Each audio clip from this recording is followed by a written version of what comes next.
高橋よいチャンネル。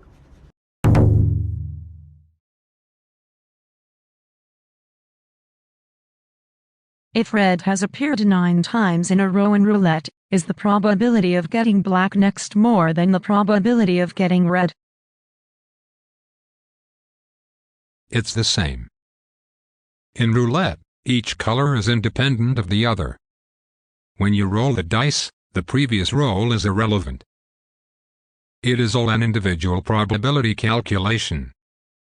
The concept of probability comes from the idea of how to win at gambling. There are people who gamble without studying probability, and they are all suckers. Without such stupid people, the business of gambling would not be possible. When you calculate probabilities, participants will not win and that the dealer will. That's why I don't want to play anything but the dealer's roll. For example, in roulette, if the numbers 0 and 00 appear, the dealer takes them. The odds are 2,100 that it will come up at some point. If it doesn't, the chips are simply transferred among the participants. The dealer has nothing to do with it.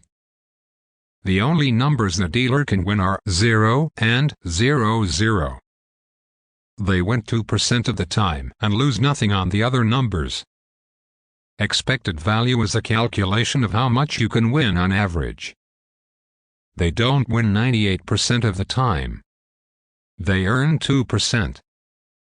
It's advantageous if you calculate the expected value, isn't it? The longer you play, the more chances you give the dealer to win. If the expected value of the dealer is positive, the expected value of the bettor is actually negative. The longer you play, the more you lose. When we calculate the expected value, there are 2 types of gambling: bogus gambling and non-bogus gambling. What do you mean by bogus? Roulette is not a poker game because it only takes about 2%, and the dealer's expectation is low. The most absurd is the lottery. The lottery takes more than half of the betting money. That's why it doesn't deserve the gambling name anymore. When talking about this kind of thing, there are people who say, "I won that time." Talk about when you lost. I say. It's the essence of the lottery. You dream, you get disappointed, you lose money. Then there's pachinko, which can be manipulated, and that kind of gambling you can never win. There are no statistics available, but it is a shameless gamble, where the dealer can get 20–30% on the rate of return. If anything, casinos are more fair internationally. If the dealer's share is small, the participants lose less. When you play for a long time, it is actually enjoyable. It doesn't matter if you're enjoying it and paying for it.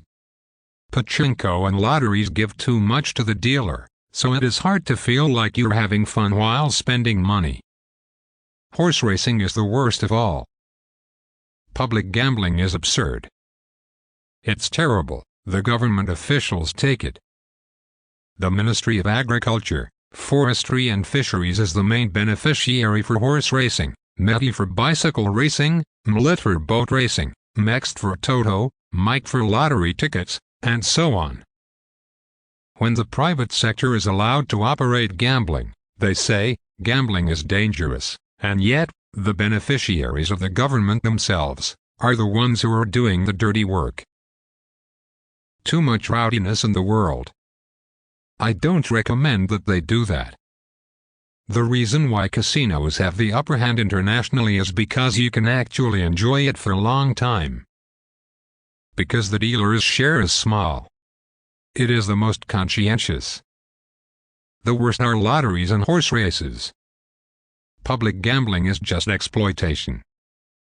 I always think, don't call it gambling. If you calculate the probability, you'll realize this is exploitation. You bet 100 yen and see how much you get back. Casinos have the expected value of 90 to 95 yen for 100 yen.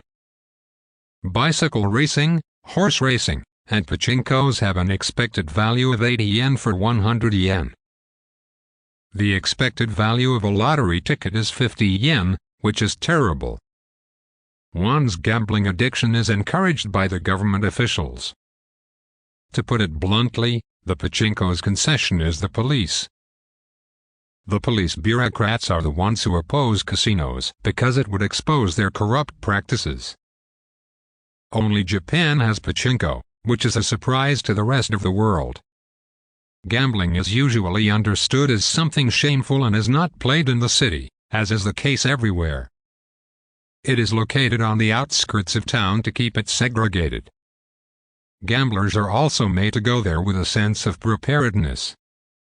Because they are more prepared, they are less likely to get addicted to it. Also, since they are not allowed to gamble all year round, the probability of getting addicted is also low.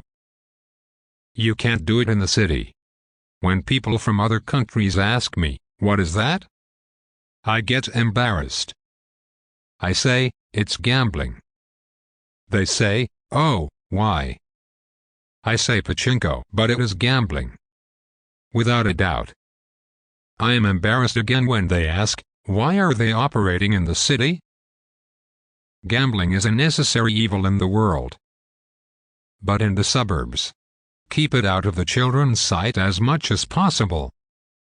The probability theory in mathematics comes from gambling.